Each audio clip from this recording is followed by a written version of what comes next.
The entire NBA hated him. Fans booed him even before games started, and even Michael Jordan made no secret of his attitude toward the man. But what if millions of people were wrong? What if the main villain of basketball consciously made the whole league hate him for one sole purpose: to win? In this video, you will learn why Bill Laimbeer chose the role of the most hated player in the NBA and why, decades later, many started looking at him in an entirely different light. Imagine a player whom the stands greeted with deafening whistles even before the opening tip. A basketball player whom opponents dreamed of beating not just for the victory, but for personal satisfaction. If you enjoy, just like I do, discovering the real stories behind NBA legends, their incredible highs, tragic downfalls, and the little-known facts that are rarely talked about today, be sure to subscribe to the channel. Your support helps the channel grow and makes new videos possible. Thank you. Now, let's continue. A man whose very name for decades caused irritation even in those who had never seen him play live. For millions of fans, Bill Laimbeer became the embodiment of everything they hated about basketball. He was called a provocateur, accused of excessive roughness, and considered the ultimate villain of an entire NBA era. Yet here is the surprising part. While thousands of people booed him from the stands, it was this very man who helped turn the Detroit Pistons into a championship team. While journalists criticized his every move, coaches dreamed of having such a player on their roster. While fans of other clubs demanded punishments, his teammates were ready to follow him into the toughest matches of the season. The question arises, how could the exact same person become simultaneously a symbol of hatred and a symbol of victory? The story of Bill Laimbeer is much more complex than it might seem at first glance. Behind the image of a ruthless center lay a calculating professional who understood the psychology of big-time sports perfectly. He did not try to please the public. He did not look for excuses. He did not change his style for the sake of catchy headlines. Laimbeer was ready to take on the role of the primary negative character if it helped his team win. Decades have passed. Many participants in those events have long since finished their careers, and attitudes toward the 80s have gradually shifted. Today, the opinion is increasingly voiced that Bill Laimbeer was not just the most hated player of his time, perhaps he turned out to be one of the most misunderstood basketball players in NBA history. Furthermore, some former opponents years later acknowledged that his impact on the game was significantly deeper than it seemed during those fierce rivalries. But the most unexpected thing lies elsewhere. If you carefully trace his entire life, it becomes clear that the image of the main villain was by no means accidental. It took shape gradually, step by step, starting long before the loud championships, legendary fights, and the famous Bad Boys team. And to understand why millions of people perceived Bill Laimbeer precisely that way, we need to go back to a time when no one yet suspected that this tall guy would one day become the most controversial person in professional basketball. From the very beginning, Bill Laimbeer's life turned out quite unlike that of most future NBA stars.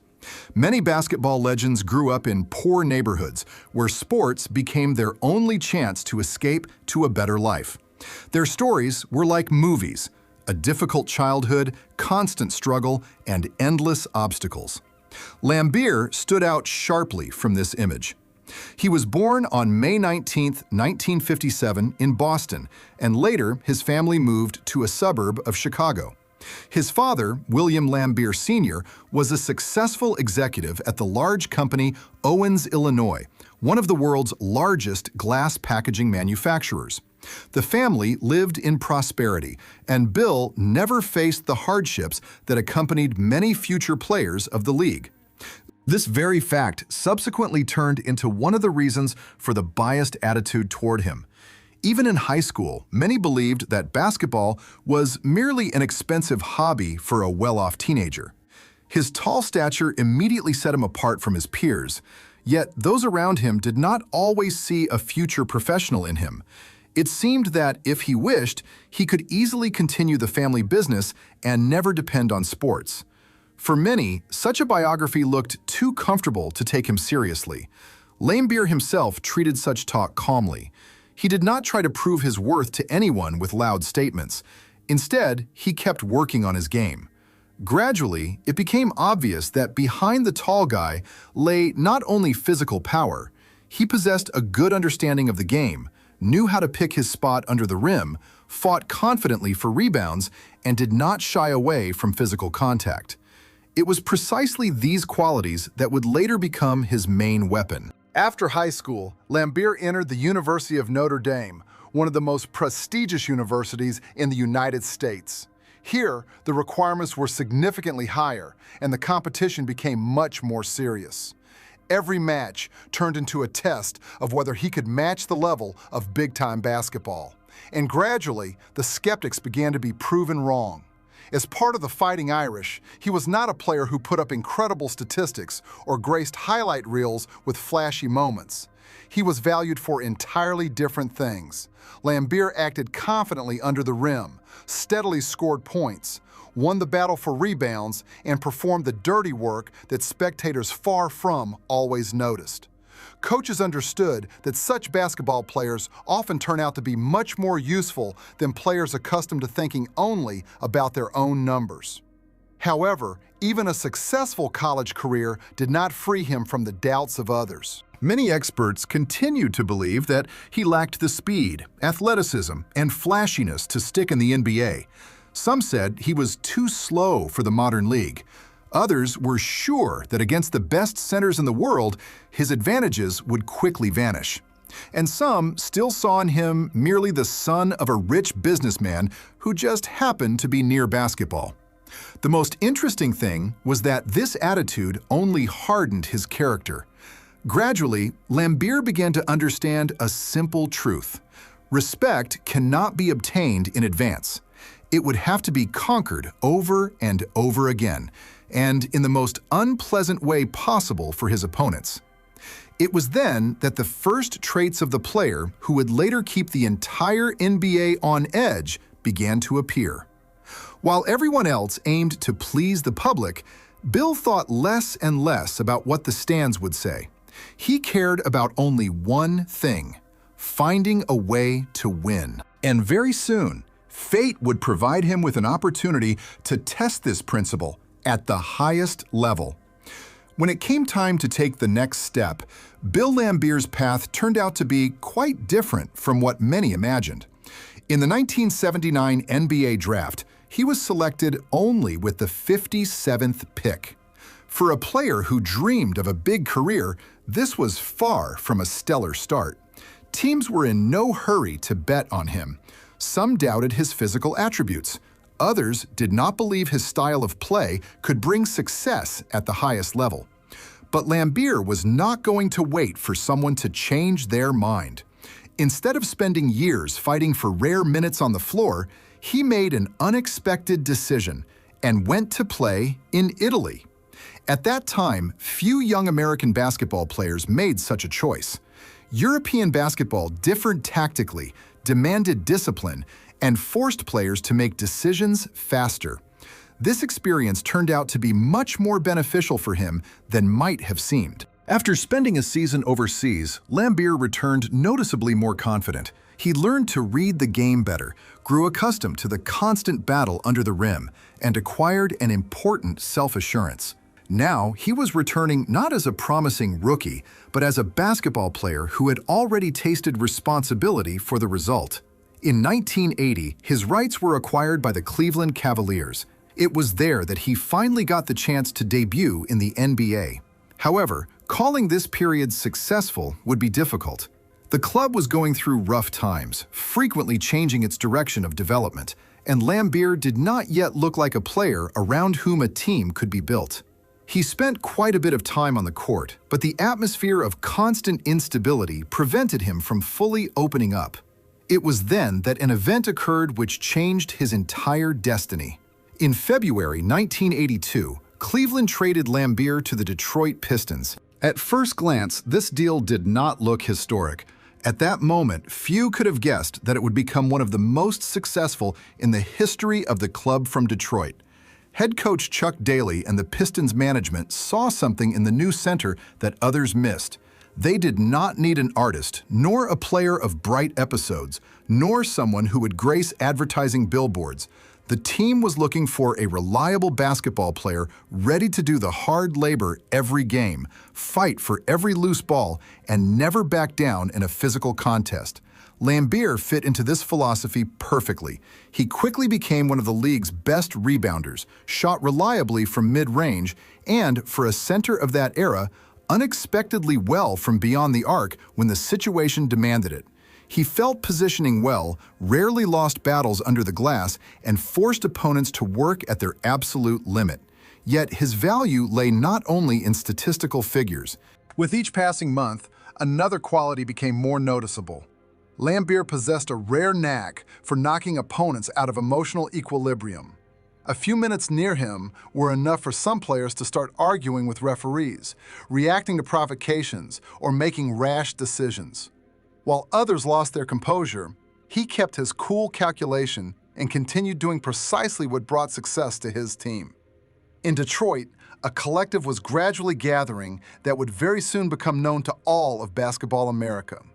Together with Isaiah Thomas, Vinnie Johnson, Rick Mahorn, Joe Dumars, and other future leaders, a team was forming that refused to yield to anyone.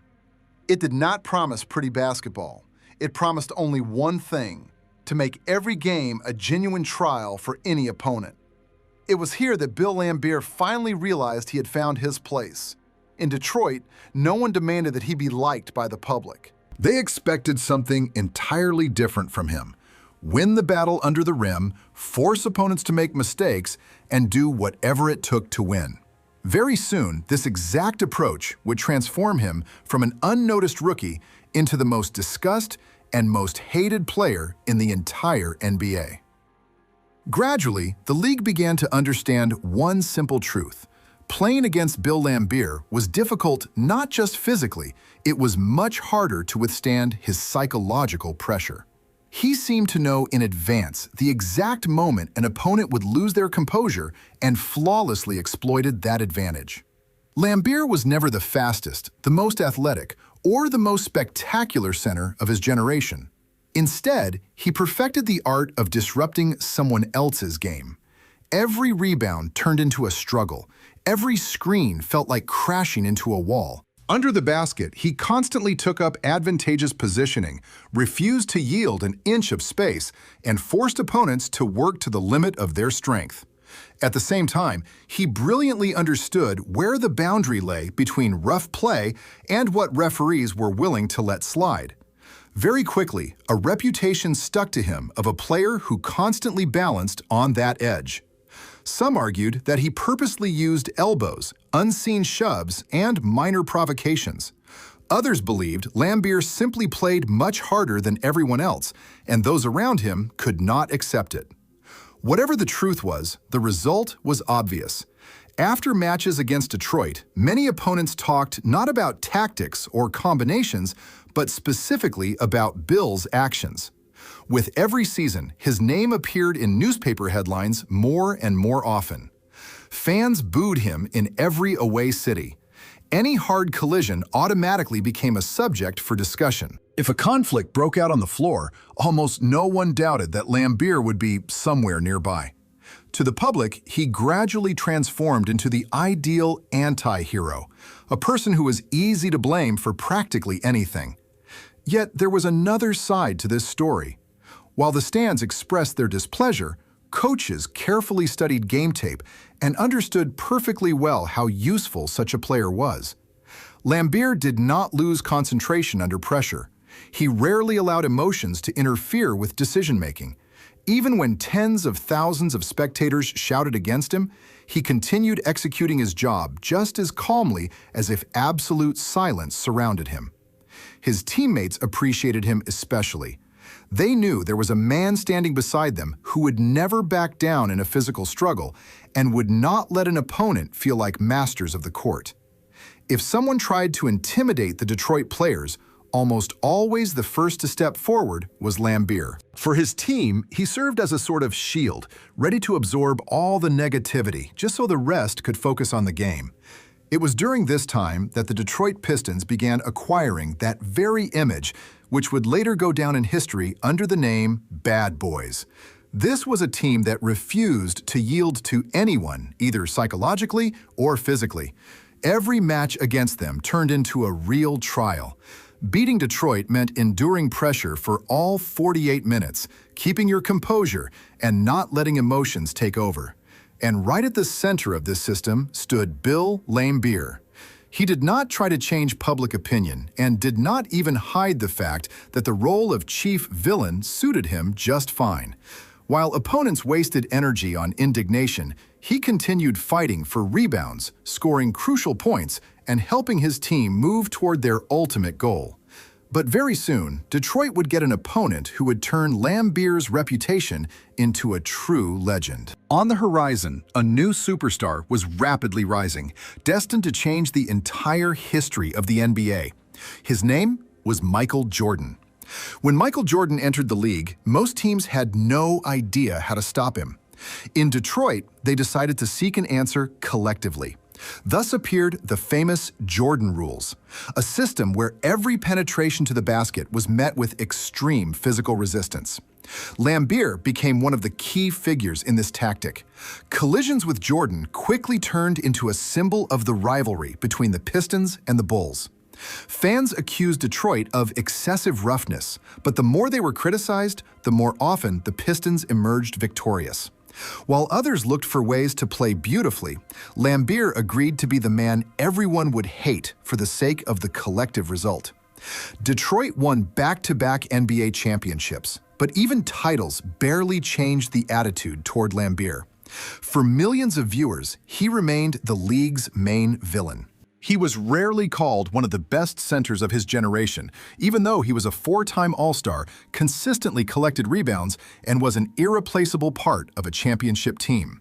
The most unusual thing was that Bill himself was completely unbothered by such a reputation.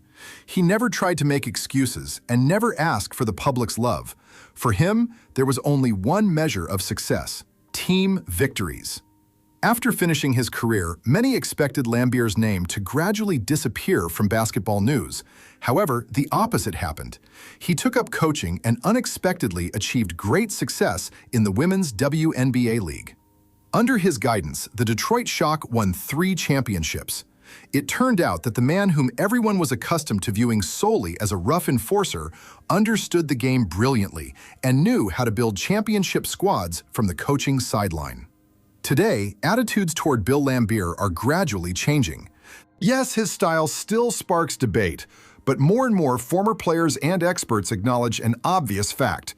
The Bad Boys era and the history of the Detroit Pistons are impossible to imagine without him. He consciously chose the role of anti-hero and did not step off that path, even when the entire country was against him. Perhaps that is why, decades later, his legacy looks entirely different. And if you enjoyed this story, be sure to check out other videos on our channel. Links to the most interesting episodes you definitely need to see have already appeared on your screen.